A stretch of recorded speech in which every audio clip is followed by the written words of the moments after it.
안녕하십니까. 중앙 신장 1, 2동 세마동의 지역구를 둔 개혁신당 기회를 주신 의장님을 비롯한 동료 의원님들께 감사드립니다. 존경하는 26만 오산 시민 여러분, 정론 직비를 위해 함께해 주신 언론인 여러분, 그리고 시민의 삶의 질 향상을 위해 노고를 아끼지 않으시는 이권재 시장님을 비롯한 일천여 공직자 여러분, 오늘 저는 오산시의 지속 가능한 도시성장과 시민 편의를 위한 두 가지 중요한 주제인 트램 도입의 장단점 그리고 시청사의 시민 중심 역할에 대해 말씀드리고자 합니다. 우리 시는 급속한 도시성장과 더불어 교통체계, 공공서비스, 시민 접근성 등 다양한 과제에 직면해 있습니다. 특히 대중교통의 다양화와 친환경 교통수단에 대한 요구는 날로 커지고 있으며 이에 따라 트램 도입에 대한 논의가 본격화되었고 가시화되고 있습니다. 트램은 친환경 교통수단입니다. 이는 전기를 이용한 저탄소 교통수단으로 탄소 중립 시대에 적합한 교통망입니다. 그리고 기존 버스보다 정시성이 높고 도심 내 단거리 이동이 편리할 수 있다는 장점이 있습니다.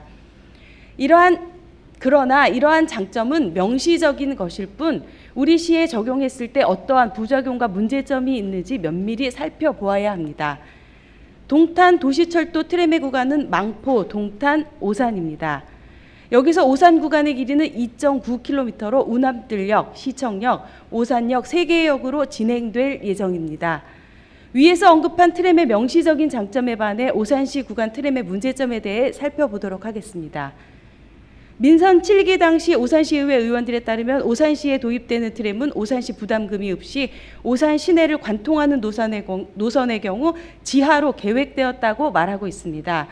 그런데 민선 8기에 들어 트램에 대해 논의되고 있는 것은 참으로 황당하기 그지없습니다. 오산시 부담이 없다던 내용과는 달리 오산시의 부담은 100억 원이 훌쩍 넘을 것으로 예상되며 지하화로 계획되었다는 구간은 복잡한 시내를 관통하는 노선으로 짜여져 있습니다. 운암뜰역은 도시개발의 진행과 동시에 트램의 길을 확보하고 있으니 별다른 문제점이 없습니다. 그나마 오산 시청역까지는 도로 상황을 감안하여 진행 가능할 듯합니다. 그러나 시청에서 출발하여 오산역까지의 경우 문제가 완전히 달라집니다. 먼저 교통 혼잡 우려입니다. 시청사에서 오산역까지 구간은 기존 도로를 트램 전용 도로로 사용해야 합니다.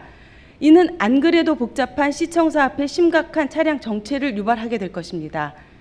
아직도 도로교통법상 트램과 자동차가 혼용으로 사용되는 것이 금지되어 있어 트램 개설 시 현재 사용하고 있는 편도 2차선의 도로 1차선 반 정도를 오롯이 트램 전용 도로로 트램에 양보해야 하는 것입니다. 본연이 시민 여러분들께 말씀드리고 싶은 것은 동탄과 같이 트램의 길이 이미 정해져 있는 것이 아닌 기존 도로를 쪼개서 써야 하는 시청역에서 오산역까지의 구간에 대한 내용입니다. 이 구간은 시청 정문을 지나 스타벅스 사거리에서 좌회전, 그리고 신양아파트 사거리에서 우회전하여 오산역으로 진행하게 됩니다. 여기서 문제점은 시민 여러분께서 알고 계신 것과 같이 이 구간은 편도 2차선 도로로 우리시 상습 정체 구간입니다. 트램을 운행하려면 기존에 있는 차선을 줄여 트램만 다닐 수 있는 전용 도로를 개설하여야 합니다. 안 그래도 상습 정체 구간인 이곳에 트램을 운행하여 차선을 줄이게 된다면 어떠한 현상이 벌어지게 될 것인지는 불을 보듯 뻔한 일일 것입니다. 다음으로 건설 비용과 유지관리 부담금입니다. 민선 7기의 체증 구간 지하화와 오산시 부담금이 없다던 비용이 민선 8기에 들어와 오산 구간의 건설 비용이 100억 원이 훌쩍 넘을 것으로 예상됩니다. 민선 7기에 오산시 부담금이 없다고 전해지는 것은 그야말로 구전으로 전해지는 것일 뿐 아무런 서면 계약사항이 없다는 것이 참으로 어처구니 없는 일입니다. 트램 설치 후 유지 보수 비용으로 연간 33억 원이 넘는 비용이 소요될 것으로 예상됩니다. 유지 보수 비용에 대한 사항도 우리시 재정에 큰 부담이 되지 않을까 걱정입니다. 위에서 언급한 바와 같이 트램은 친환경 교통수단으로 많은 장점이 있습니다. 그리고 우리 시민들이 동탄과 망포로 이동하는 데 편리한 장점 또한 간과할 수 없을 것으로 사료됩니다. 단 시민의 불편이 명확히 예고되는 오산시의 기존 복잡한 도로를 관통하는 시청사와 오산역 구간에 대하여서는 심각하게 고려를 해야 하는 부분이라고 생각됩니다. 다음으로 아무리 건의해도 개선되지 않는 시청사 배치에 대해 말씀드리겠습니다. 시청은 시민을 위한 공간이어야 합니다. 단순한 민원 처리 기능을 벗어나 시민들이 소통하고 쉴 수 있는 열린 복합 공간으로 운영되어야 합니다.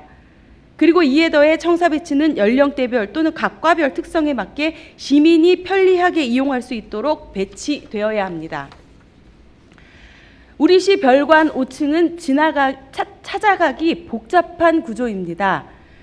그런데 이곳 가장 안쪽에는 농축산 정책과가 자리하고 있습니다. 농축산 정책과는 주로 노년층 어르신들께서 찾는 곳입니다. 일을 보러 오시는 어르신들이 우여곡절 끝에 그곳을 찾아가 일을 보시고 나오시는 길 또한 물어 청사 밖으로 나오십니다. 시청사는 단순한 행정처리 공간을 넘어 시민의 일상과 직접 연결된 열린 공간으로서의 역할이 강조되고 있습니다. 그러므로 시청사는 시민들이 손쉽게 접근할 수 있어야 하며 물리적 접근성은 물론 심리적 개방성 모두가 확보되어야 합니다. 존경하는 오산 시민 여러분, 그리고 일천여 공직자 여러분, 오늘 우리가 내리는 작은 판단이 오산시의 미래를 좌우할 수 있습니다. 트램은 새로운 교통 패러다임의 출발점이기도 하지만 오산시에 미치는 악영향에 대해서도 면밀히 검토해야 합니다. 시청은 시민과 소통하는 가장 편리하고 편안한 공간이어야 합니다. 오늘 제가 드리는 제언이 보다 심도 깊은 논의와 실행으로 이어지길 기대합니다. 경청해 주셔서 감사합니다.